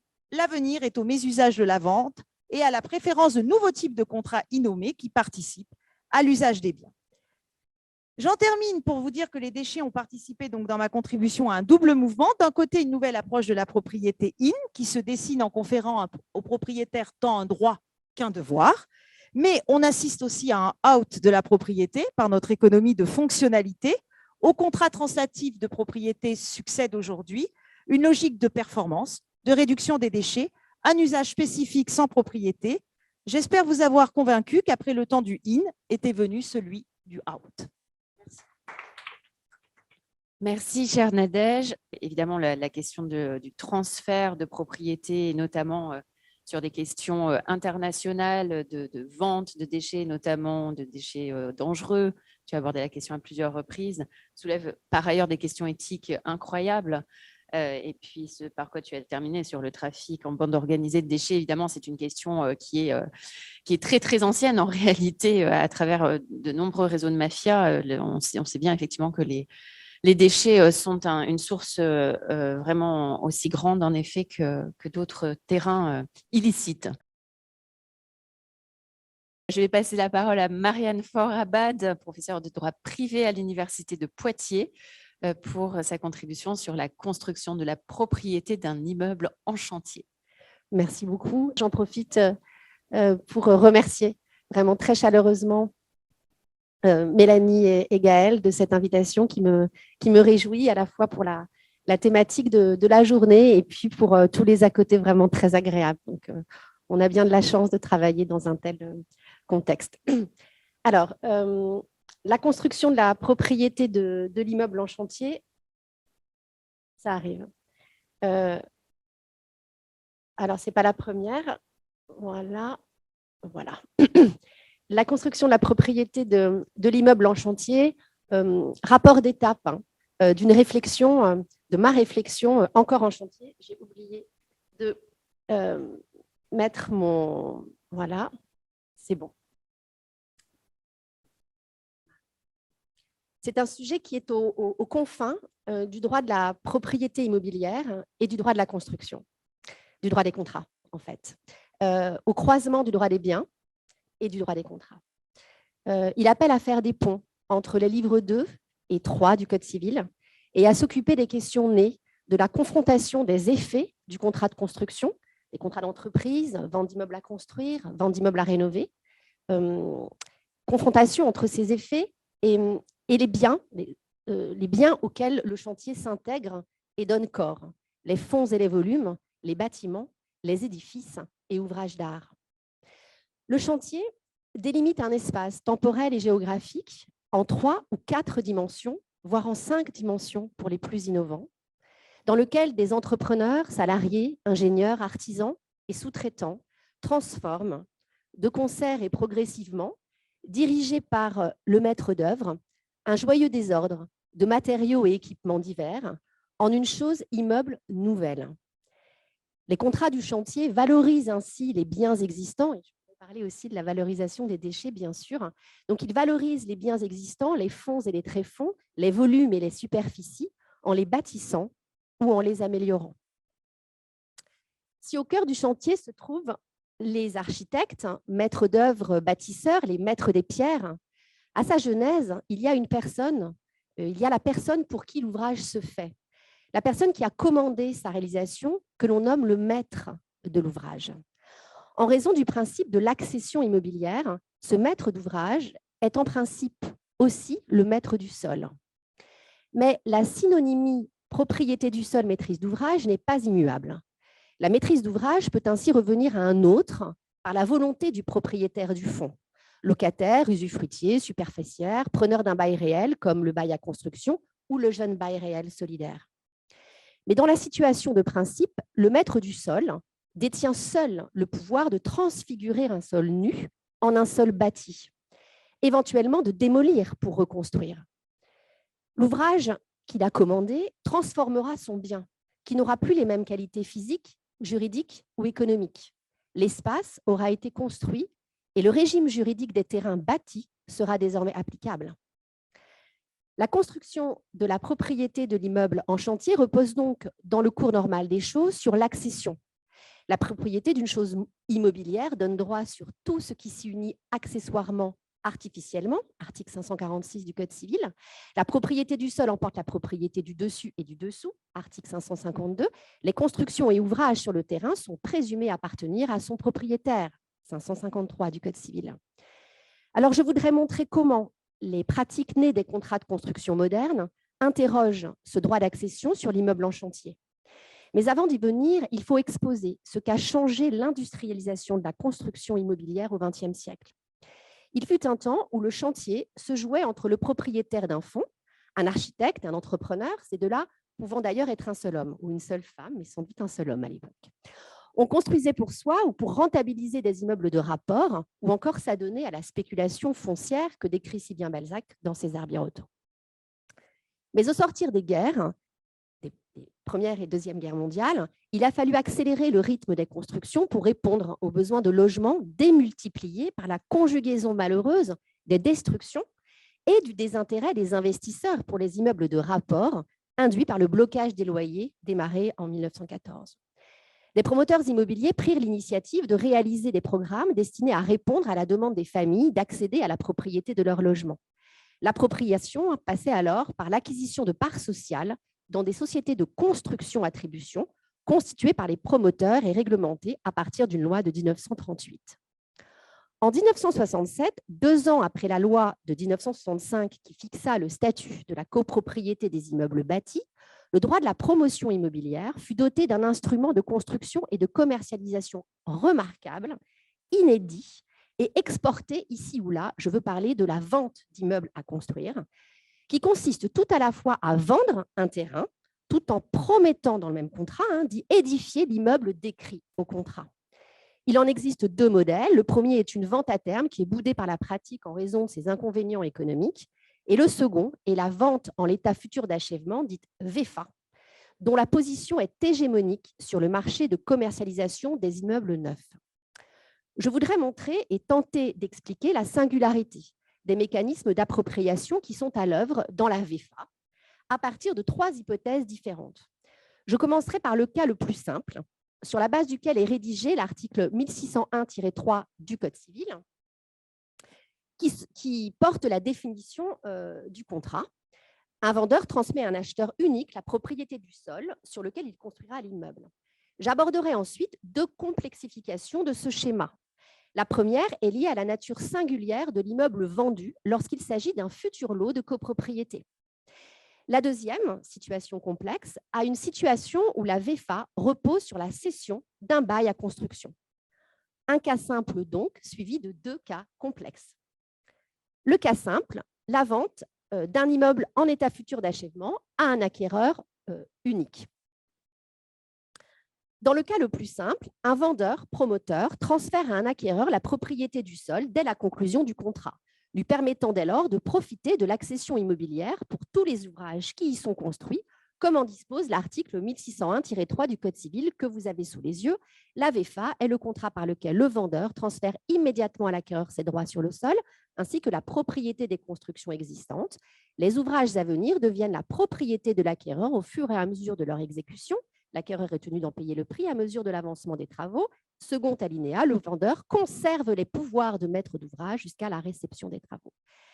L'acquisition de la propriété du sol s'obtient ici par l'effet réel et immédiat de la vente, tandis que l'accession à l'ouvrage, elle, est progressive, rythmée par l'avancée du chantier, lui-même scandé par des versements fractionnés du prix, censés coller au plus près à l'appropriation qui avance. Dans ce cas simple, un point est remarquable. Il se situe dans la dissociation chronologique observable entre l'accession et la possession. Que l'accession au bénéfice de l'acquéreur du sol précède la possession de l'ouvrage est le résultat de l'inscription dans la durée d'un chantier de construction. L'acquéreur en l'état futur d'achèvement achète une chose à la fois présente et future. Le sol et l'immeuble à édifier, immeuble en contemplation duquel il a consenti au contrat. En consentant à la VEFA, il accepte d'acquérir une propriété de laquelle il sera dépossédé le temps du chantier afin de laisser au promoteur le champ libre pour construire la chose vendue. Quoique la part d'entreprise soit importante dans ce contrat, la VEFA reste une vente d'une chose à fabriquer originale parce que le prix de vente finance la fabrication de la chose. L'acheteur acquiert donc une chose dont il ne maîtrise pas la construction, il la prend telle qu'on la lui vend. Et comme il l'achète par anticipation, sur plan, il n'a a priori pas d'intérêt à sa jouissance tant qu'elle reste inachevée. Il patientera donc pour en jouir jusqu'à la prise de possession qui arrivera au temps de sa délivrance, laquelle suppose son achèvement. Dit autrement, la vente est transparente pour la vie du chantier et la jouissance du vendeur qui demeure le seul maître à bord, sauf pour les actes de disposition nécessaires à la construction, mais que les actes de VEFA anticipent en fait par une clause de mandat. Il faut ajouter que l'acquéreur, propriétaire de l'immeuble en chantier, ne peut pas retirer au vendeur promoteur ses pouvoirs de maître d'ouvrage. La seule solution qu'offre la loi à l'acquéreur qui souhaiterait vendre l'immeuble en cours de chantier, c'est la cession du contrat de VEFA, avec substitution automatique du cessionnaire dans les obligations de l'acquéreur envers le vendeur qui reste donc maître du chantier. C'est dire la puissance des pouvoirs conservés par le vendeur sur l'ouvrage vendu. Il ne peut être exproprié du chantier, sauf s'il l'abandonne. En définitive, la forme que prend la commercialisation de l'immeuble, VEFA ou vente clé en main, emporte peu de conséquences sur la jouissance du chantier par le maître de l'ouvrage promoteur. Les pouvoirs dont la maîtrise d'ouvrage l'investit lui confèrent une puissance d'agir sur la chose qui empêche, il me semble, de le voir comme un simple détenteur. Tenant compte de la dissociation chronologique entre l'accession et la prise de possession, un arrêt publié de la 3e chambre civile de la Cour de cassation a décidé en 2000 que le transfert des risques en VEFA ne s'opérait qu'à la livraison du bien promis, sans égard pour le transfert de propriété opéré le jour de la vente. L'affaire concernait une VEFA dont l'exécution avait été arrêtée à la suite d'une décision de classement au titre des monuments historiques d'une carrière située sous l'immeuble. Le vendeur s'opposait à la résolution du contrat demandé par l'acheteur sur le fondement de la théorie des risques, arguant que la propriété était d'ores et déjà acquise à l'acheteur et qu'il existait en plus des solutions alternatives passant par des modifications de plan. L'argument fut rejeté. La vente d'immeubles à construire est principalement celle, la solution de l'arrêt sous les yeux, la vente d'immeubles à construire est principalement celle d'un immeuble futur, de sorte que les risques d'impossibilité d'exécution ne pèsent pas sur l'acheteur, bien qu'il ait déjà la propriété. Le transfert des risques est reporté à la livraison, res perit debitori. Le temps du chantier, les risques sont pour le vendeur, par un raisonnement qui suggère l'idée, formulée d'ailleurs dans l'arrêt d'appel qui se trouve ici confirmé, que, je cite, la propriété transférée à l'acquéreur ne lui confère aucun pouvoir jusqu'à la délivrance de l'immeuble, aucun des attributs normaux de la propriété, tant que l'immeuble n'est pas livré, parce que le consentement donné par l'acquéreur l'a été pour la promesse d'un immeuble bâti. Premier cas complexe, voilà, la VEFA portant sur un lot de copropriété. Ici, l'objet de la vente n'est pas un bâtiment, une usine, mais un lot de copropriété constitué indissociablement d'une partie privative et d'une quote-part de partie commune. L'application de l'article 1601-3 du Code civil, que vous avez vu tout à l'heure, se complique. La VEFA est le contrat, je rappelle, par lequel le vendeur, ici d'un lot de copropriété, transfère immédiatement à l'acquéreur ses droits sur le sol. Ici, sa quote-part de partie commune. ainsi que la propriété de la quote-part des parties communes qui lui est destinée dans les constructions déjà existantes sur le chantier. Dans l'hypothèse d'un chantier peu avancé, le bien acquis le jour de la vente par l'acheteur, le lot, n'est pas le bien vendu par le vendeur. Une quote-part de parties communes ne fait pas un lot de copropriété. Cette hypothèse révèle donc un schéma très différent finalement de celui présenté dans l'article 1601-3 du Code civil, qui décrit, lui, la situation la plus simple où le droit sur le sol est identique au droit acquis sur les constructions. Sol et ouvrage en chantier forment le même immeuble dont l'acquéreur unique est propriétaire conformément à l'article 552 du Code civil. Mais de quoi alors sont propriétaires les acquéreurs d'un lot acheté en VFA lorsque le chantier est en cours? La question pose plus généralement la problématique de l'application à la commercialisation d'immeubles non encore bâtis d'un régime destiné à la copropriété des immeubles bâtis, la loi du 10 juillet 1965. Alors, le législateur s'en est récemment saisi pour lever les incertitudes relatives à la date de mise en œuvre du fonctionnement de la copropriété. Le statut sera applicable à compter de la première livraison. C'est l'article 1-1 de la loi de 65, le second alinéa. Pour les immeubles à construire, le fonctionnement de la copropriété découlant de la personnalité morale du syndicat de copropriétaires prend effet lors de la livraison du premier lot. Si cette règle résout une difficulté pratique, quand commence l'application du statut, elle ne relève pas le défi théorique que pose le transfert de propriété d'une chose, le lot de copropriété, que le vendeur n'avait pas dans son patrimoine avant la vente. Quels sont les droits sur le sol transférés lors de cette vente? Comment se traduit l'acquisition progressive de la propriété des ouvrages en construction lorsque les droits à venir de l'acquéreur seront indivis pour les parties communes et divis pour les seules fractions de l'immeuble correspondant à ces parties privatives et qui n'existent pas encore le plus souvent? Alors, une première analyse consiste à dissocier la naissance du lot de copropriété de la mise en route de la copropriété. Et l'article 1-1 de la loi de 65 ne l'interdit pas, puisqu'il dispose seulement que le fonctionnement de la copropriété prend effet avec la livraison du premier lot. L'existence du lot préexisterait à l'application du statut. Les droits acquis le jour de la vente comprendraient les quote-parts de parties communes existantes et un droit de propriété divis sur un espace identifié comme partie privative dans l'acte de VFA auquel le règlement de copropriété est annexé. Mais en l'absence d'état description de division en volume, incompatible avec l'application programmée de la loi de 65 dès la première livraison, cette analyse achoppe sur l'impossibilité d'identifier la partie privative du lot autrement que par l'obligation contractuelle faite au vendeur de délivrer la chose promise, c'est-à-dire un droit de créance. Une seconde analyse part de l'idée que le lot de copropriété à construire est une chose future complexe, échappant à l'accession immobilière. Les acquéreurs obtiennent pour commencer des droits indivis sur le sol, correspondant aux quote-parts de parties communes qui leur reviennent. Leur lot se formera ensuite avec l'achèvement des parties privatives qui les concernent. Cette chronologie induit une différence essentielle entre la chose décrite au contrat de vente, un lot de copropriété formé indissociablement de droits indivis et de droits sur les parties privatives, et la chose acquise au jour de la vente, les droits indivis sur le sol et les parties communes existantes. La thèse dualiste dominant aujourd'hui la nature du lot de copropriété paraît compatible avec cette explication, à ceci près que le droit indivis sur les parties communes précéderait le droit exclusif sur les parties privatives, ce qui peut contrarier le rapport du principal à l'accessoire généralement admis dans un lot de copropriété. L'acquisition de la propriété des constructions connaîtrait dans cette analyse une transformation substantielle au cours du chantier. On passerait d'une propriété indivise à la propriété d'un lot, d'une propriété sur un bien auquel la livraison du lot subrogerait un autre bien.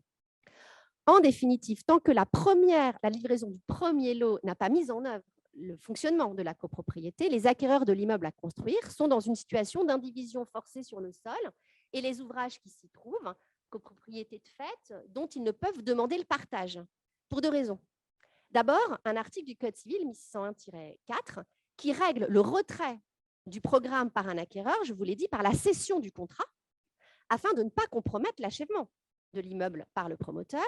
Et la deuxième raison, l'intérêt commun des acquéreurs. Car dans un système de financement de la construction reposant largement sur les versements successifs et fractionnés du prix des ventes sur un compte centralisateur dédié, personne n'a d'intérêt au partage.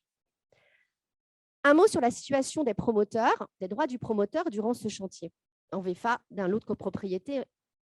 Tant que la première vente n'a pas eu lieu, ce vendeur-promoteur est propriétaire et possesseur du tout. Après la première vente, il perd progressivement sa propriété au profit des acquéreurs, quote-part par quote-part. Son rapport au chantier n'est pas modifié par les mutations de propriété qui se succèdent. Il conserve les pouvoirs de maître d'ouvrage, il reste aux commandes de l'immeuble à construire.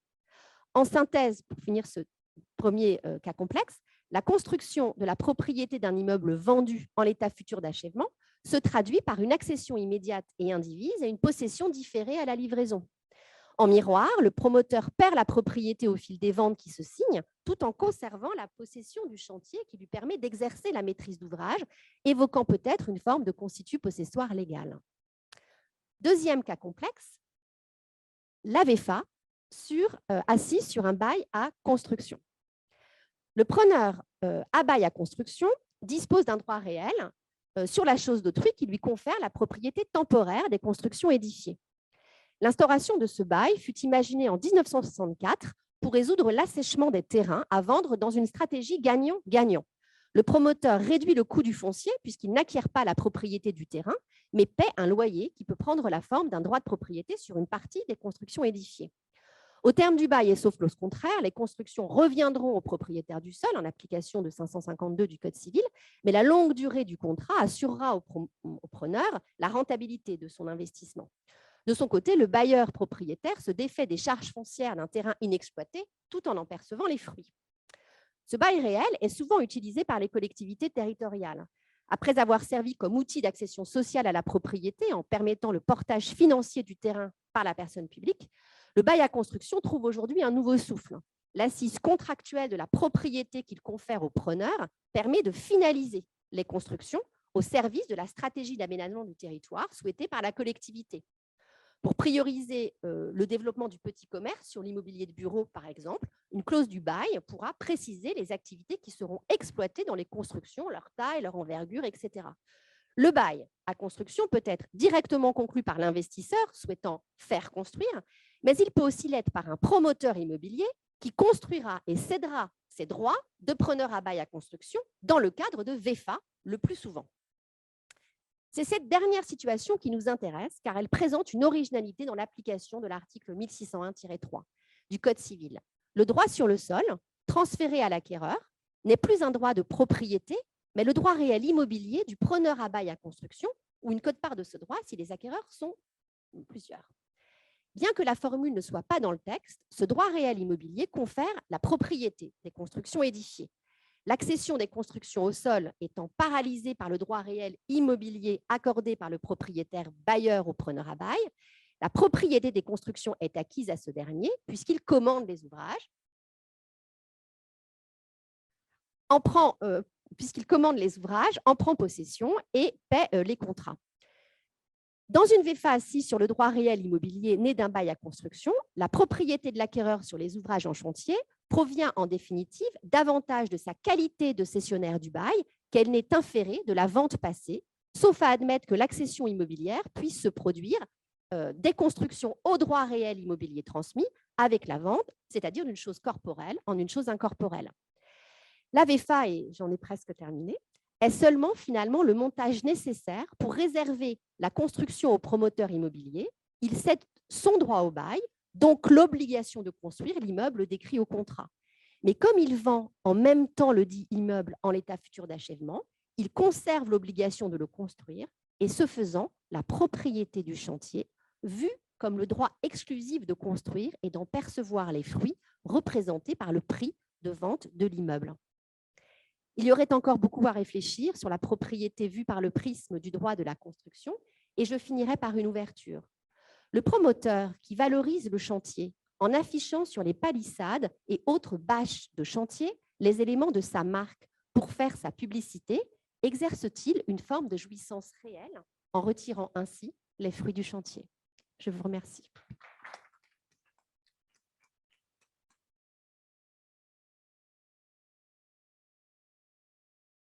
Bonjour à toutes et à tous.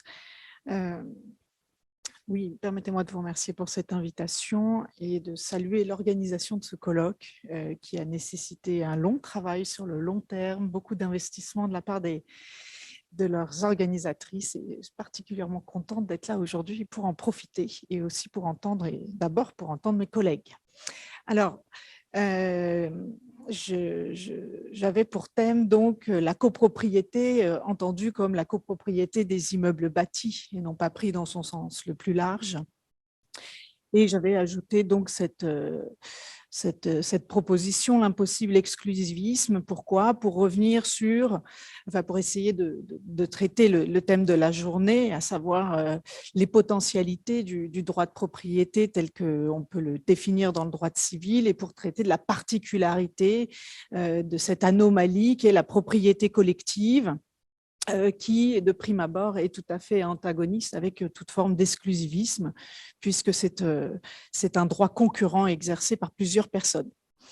Alors, la copropriété des immeubles bâtis, on peut se poser la question de savoir si, malgré sa mauvaise réputation, ce ne serait pas une forme subversive de la propriété, une forme subversive pour aborder peut-être des enjeux futurs. Et c'est sous cet angle, en fait, que je vous propose de relire cette institution avec ses qualités et ses indéniables défauts. Nous allons aborder ici donc la question de la propriété immobilière. Le domaine immobilier, c'est un domaine dans lequel la propriété individuelle finalement est moins répandue. La propriété collective, on peut le dire, dans la période contemporaine, y est assez, non pas généralisée, mais est au contraire très répandue. Pourquoi? Parce que l'urbanisation, à laquelle il faut associer la construction puis la division des immeubles de rapport en ville, l'augmentation des agglomérations, l'augmentation démographique des agglomérations, a conduit à ce que, en ce début de XXe siècle, finalement, l'habitat collectif soit devenu non pas un habitat plébiscité, mais un habitat majoritaire dans tous les pays développés, y compris en France. Et pour autant, ça n'est pas un habitat plébiscité. Je pense qu'il faut garder à l'esprit ce principe. Pourquoi? Parce que c'est un cadre de lecture inévitable que nous avons du droit de la copropriété aujourd'hui. Alors, ce développement de l'habitat collectif, cette patrimonialisation des villes, elle conduit à mettre, me semble-t-il, les copropriétés au cœur aujourd'hui de nombreux enjeux, que ce soit des enjeux économiques, des enjeux bien sûr culturels, mais aussi des enjeux de transition écologique qui, bien sûr, sont la source d'un certain nombre de réformes et de propositions de réformes à l'encontre de la copropriété des immeubles bâtis. Alors, nous allons revenir sur ce statut et sur les grands mécanismes de cette copropriété pour montrer tout simplement que cette institution originale tente à concilier deux approches, l'approche par la propriété et l'approche par la communauté, que l'on retrouve dans toutes les législations successives qui sont venues réformer finalement cette institution. On peut commencer par la loi du 28 juin 1938 qui concernait ce qu'on appelait à l'époque les immeubles divisés en appartements, pour parler de la division des immeubles de rapport. Cette loi de 1938, elle posait un statut qui était un statut supplétif et qui reposait beaucoup sur un principe d'unanimité, donc de décision unanime des propriétaires de l'immeuble pour toutes les décisions afférentes à l'amélioration de l'immeuble. À cette loi a succédé la fameuse loi du 10 juillet 1965, donc la loi sur les copropriétés des immeubles bâtis, qui va rompre avec le statut supplétif. Donc, pourquoi? Pour imposer finalement un cadre plus rigoureux qui va s'imposer beaucoup plus largement, et elle va simultanément limiter la règle de l'unanimité qui est déjà critiquée en 1965, pour faire émerger finalement une logique majoritaire associée à une personnalité morale très singulière bien sûr, mais une personnalité morale de telle sorte qu'on va encourager les copropriétaires à se plonger dans l'organisation et à assumer pleinement l'organisation collective de l'immeuble en conciliant intérêt individuel et intérêt collectif. Alors, à cette loi de 1965, vous savez qu'on peut faire un certain nombre d'ajouts, en particulier dans la période très récente, puisque la loi Allure, la loi Elan, les ordonnances, on a toute une réglementation qui aujourd'hui se saisit de cette question de la copropriété pour essayer finalement de la réformer à l'aune d'impératifs qui deviennent de plus en plus pressants, et notamment la transition énergétique. Et puis aussi parce qu'on part d'un constat que les copropriétés restent dans l'ensemble assez mal gérées par rapport aux objectifs que l'on espérait pouvoir atteindre, tant du point de vue de la qualité de vie que du point de vue d'objectifs politiques à moyen ou long terme. Alors, je vais revenir en 3 temps rapidement sur cette copropriété. Tout d'abord, pour revenir sur les mécanismes et pour montrer les mécanismes de l'appropriation concurrente, pour montrer comment ce mécanisme, malgré lui, a été pensé à partir de la propriété individuelle, en fixant des limites, en créant des adaptations, et puis pour peut-être essayer de requalifier ce qui, de façon plus positive, en fait, des tentatives qui ont été amorcées dans les premières lois et qui peut-être il faudrait aujourd'hui utiliser et assumer pleinement pour pouvoir enfin avoir une véritable propriété collective. Et puis ensuite, dans un second temps, je reviendrai sur finalement la fonction sociale de la copropriété, en montrant comment cette fonction sociale, en fait, elle est ici mise en œuvre grâce à des outils contractuels, ce qui est une particularité par rapport à d'autres fonctions sociales et toutes les fonctions sociales des droits qui sont reconnues et qu'on peut admettre, qui sont définies par l'ordre public. On a ici un double mécanisme qui va lier ordre public et outils contractuels, ce qui permet finalement aux copropriétaires de s'approprier plus rapidement, mais dans la douleur, un certain nombre d'objectifs qui ne sont pas les leurs. Et enfin, dernier point, une ouverture, plan en 3 parties, donc, sur finalement les tentatives d'ouverture vers d'autres formes de communautés à travers toujours l'immeuble collectif et le statut de la copropriété, pour montrer comment aujourd'hui il y a des revendications à l'encontre des immeubles collectifs et du statut pour vivre autrement, vivre mieux. Et on va essayer simplement de voir si la question de la propriété collective est traitée ou pas. Alors, je commence, première partie, l'appropriation concurrente et la fiction de la propriété individuelle. Donc, en copropriété, les propriétés divises, les propriétés des copropriétaires ne peuvent pas être considérées comme des îlots isolés, pour reprendre l'expression de Christian Athias. On a des parties communes qui sont absolument indispensables à l'usage de l'immeuble, et qui sont définies dans la loi de 65 et qui imposent une construction originale des droits des copropriétaires, qui sont donc à la fois propriétaires de la partie privative, à la fois copropriétaires des parties communes, mais aussi membres de plein droit d'un syndicat, et puis créanciers et débiteurs pour ce qui est du paiement des charges qui leur incombent en vertu du règlement de copropriété. Donc, on a ici une situation on va dire complexe pour ces copropriétaires, puisque les copropriétaires ont, j'essaie d'aller directement de façon pratique à l'essentiel, ils conservent en quelque sorte leurs prérogatives de propriétaire pour effectuer par exemple des travaux dans les parties privatives, puisqu'ils n'ont besoin en principe d'aucune autorisation dès lors qu'ils se cantonnent à intervenir sur la partie privative. Donc, ils peuvent agir de leur propre initiative, ils n'ont pas à solliciter l'avis du syndic ou autre, et les règles majoritaires n'interfèrent pas dans la gestion de la partie privative. Il faut savoir que le propriétaire est d'ailleurs protégé comme un propriétaire, et donc il y a bien une forme d'exclusivisme qui est garantie par ce statut, puisque un copropriétaire même qui méconnaît les règles du règlement de copropriété, qui pendant un temps ne s'acquitte pas de ses charges de copropriété, ne peut pas être privé de son droit de vote, ne peut pas être privé de la participation à la vie de la copropriété, et ne peut pas être privé jusqu'à un certain point, automatiquement en tout cas, de sa propriété elle-même, à moins d'enclencher une procédure de saisie. Donc, parce qu'il est propriétaire, il bénéficie bien de la protection de ses intérêts. Malgré tout, sa liberté est conditionnée au respect du règlement de copropriété et au respect du droit des autres copropriétaires. Et comme, j'allais dire, toute personne voit ses droits limités par les droits d'autrui, bien évidemment, c'est une règle qu'on peut appliquer même en dehors de la copropriété. Simplement, ici, on a des mécanismes qui vont permettre de rappeler cette exigence plus directement et plus efficacement à l'intérieur même de la copropriété.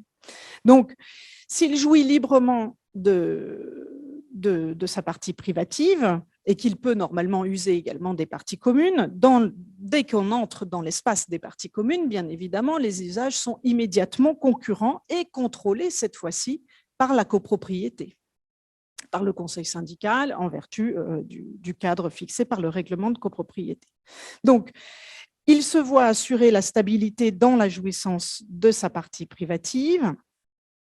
De ce point de vue-là, ces attentes ne sont pas déjouées. En revanche, la logique majoritaire va permettre de le contraindre immédiatement dans l'usage des parties communes. Alors, il faut ajouter un bémol à ce principe, c'est que malgré tout, la logique majoritaire va pouvoir s'imposer sur l'usage des parties privatives à certaines conditions. Et c'est, me semble-t-il, assez important, puisque sous deux conditions cumulatives, finalement, la copropriété va pouvoir prendre des décisions qui, indirectement, parce qu'elles impactent les parties communes, vont aussi impacter les parties privatives et leur usage. La jurisprudence exige tout d'abord que les décisions qui sont prises, qui impactent les parties communes et éventuellement les parties privatives, soient bien sûr justifiées par la destination de l'immeuble. Donc ici, c'est bien sûr l'intérêt de l'immeuble en soi qui prime, c'est très important, mais aussi que la modification n'ait que des conséquences indirectes et non pas directes. Donc, on va faire prévaloir un intérêt collectif impérieux de temps en temps pour faire primer des travaux, à condition que finalement cet effet soit indirect sur l'immeuble. Donc, si l'objectif c'est l'amélioration de l'immeuble, dans ce cas-là, les tribunaux reconnaissent de façon régulière, et les textes aussi, notamment l'ordonnance de 2019 en offre un bon exemple, offre la possibilité de prendre des décisions qui vont modifier des usages même privatifs. On peut prendre quelques exemples. Par exemple, l'abandon d'un service collectif d'eau chaude, pour le remplacer par des ballons de chauffage individuel électrique, des logiques d'économie d'énergie, comme par exemple éteindre le chauffage, évidemment, ça modifie les usages, mais ça part d'une modification sur des équipements communs. Ça va avoir un impact directement sur des usages individuels. La pose des compteurs, c'est exactement la même chose. La pose de compteurs à l'intérieur de la partie privative va contribuer à modifier ici des usages individuels. Donc, on a bien, j'allais dire, une certaine porosité entre l'individuel et le collectif qui est inévitable et qui, en l'occurrence, est justifiée par la destination de l'immeuble. Le but est d'habiter et d'habiter dans les meilleures conditions possibles de façon à assurer la meilleure protection, la meilleure transformation de l'immeuble. Donc, on voit bien que la copropriété, j'allais dire, est un mélange à la fois de logique individuelle et de logique collective. On le voit, on va le voir maintenant à travers la fonction sociale, une lecture possible de la fonction sociale de la copropriété. Alors, la copropriété, elle est régie par un règlement. Les copropriétaires initialement se mettre d'accord sur ce règlement, ensuite on y adhère. C'est-à-dire au fur et à mesure que les copropriétaires changent dans l'immeuble, ils n'ont d'autre choix que d'adhérer à ce règlement qui s'impose à eux. Ce n'est pas au moment de l'acquisition d'un lot qu'on va pouvoir renégocier son contenu. Donc finalement, le règlement s'impose et introduit une sorte de pérennité dans les règles qui s'imposent à tous les copropriétaires et ajoutons aux locataires également, puisque tous les habitants de l'immeuble sont tenus de respecter ce règlement. Donc, on a ici un outil, le règlement de copropriété, qui est un outil privilégié finalement pour organiser et pour asseoir un certain nombre de règles, bien sûr, dans le respect du cadre légal plus général. Alors, on a observé ces dernières années un certain nombre de modifications faites par le législateur pour pousser les copropriétaires à modifier les règlements de copropriété. Donc, on a un double mouvement. On a d'abord une évolution qui a été fortement incitée à reprendre les règlements de copropriété, tantôt pour des mises à jour, pour des réactualisations, tantôt aussi pour des modifications plus profondes, et qui s'associe au fait qu'on a une modification de l'ordre public plus général et donc du cadre de fonctionnement des copropriétés pour atteindre un certain nombre d'objectifs. Et donc, on voit là des modifications qui potentiellement sont assez intéressantes. Alors, toutes les modifications qui veulent être apportées à l'immeuble, un certain nombre de modifications qui peuvent être faites sur l'immeuble peuvent être pensées dans le cadre du règlement de copropriété. On a vu, et on le voit à travers la jurisprudence, qu'il arrive quand même que les copropriétaires prennent des initiatives malgré, j'allais dire, la dissymétrie de temps, pour demander une modification des règlements et pour venir limiter plus drastiquement certaines activités qu'ils considèrent comme nuisibles ou préjudiciables à la vie dans l'immeuble. Donc, vous connaissez les clauses d'habitation bourgeoise. Bien sûr, ces clauses sont précieuses pour encadrer les activités à l'intérieur de l'immeuble, pour se restreindre à l'habitation ou autoriser des activités commerciales. Il y a beaucoup d'enjeux à l'intérieur des copropriétés qui souvent sont d'usage mixte autour de la définition de ces activités et beaucoup de jurisprudence. Pourquoi ? Parce que ce sont souvent des usages qui ne sont pas tout à fait compatibles ou qui génèrent en tout cas suffisamment de nuisances pour que les habitants aient beaucoup de récriminations à l'encontre des occupants pour des activités commerciales ou libérales. Le passage de la clientèle, les odeurs, les bruits, on entend toutes sortes de choses. Alors, est très intéressant de voir que la jurisprudence accompagne d'ailleurs de façon constante les copropriétaires en ayant finalement une position plutôt constructive vis-à-vis des tentatives de...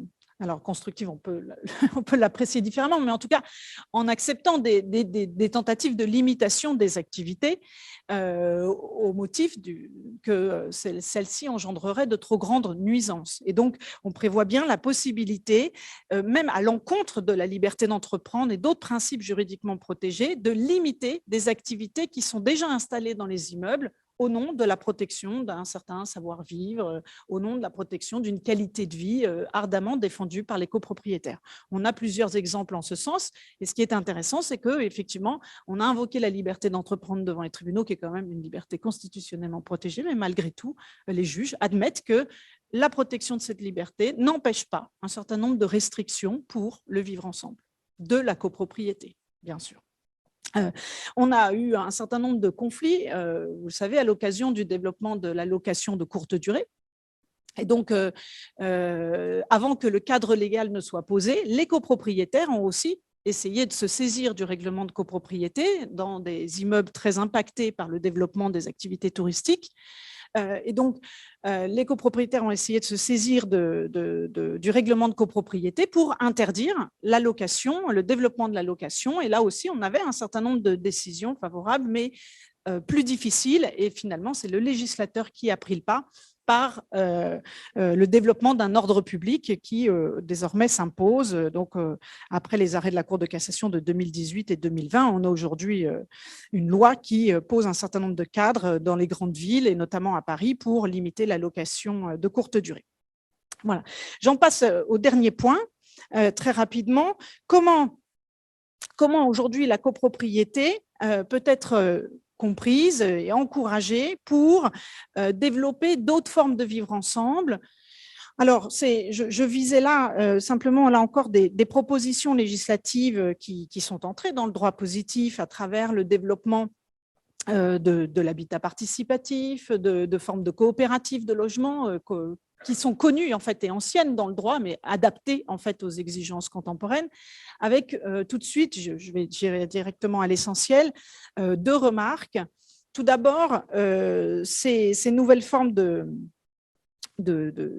ces nouvelles structures juridiques qui permettent de créer par la suite des copropriétés et qui s'assoient aussi sur la copropriété. En réalité, ces deux institutions complémentaires, ces nouvelles structures, elles visent d'abord une fonction sociale qui est importante, qui est l'accès au logement. Ce n'est pas tant le vivre ensemble que l'accès au logement qui est défendu par ces mécanismes-là.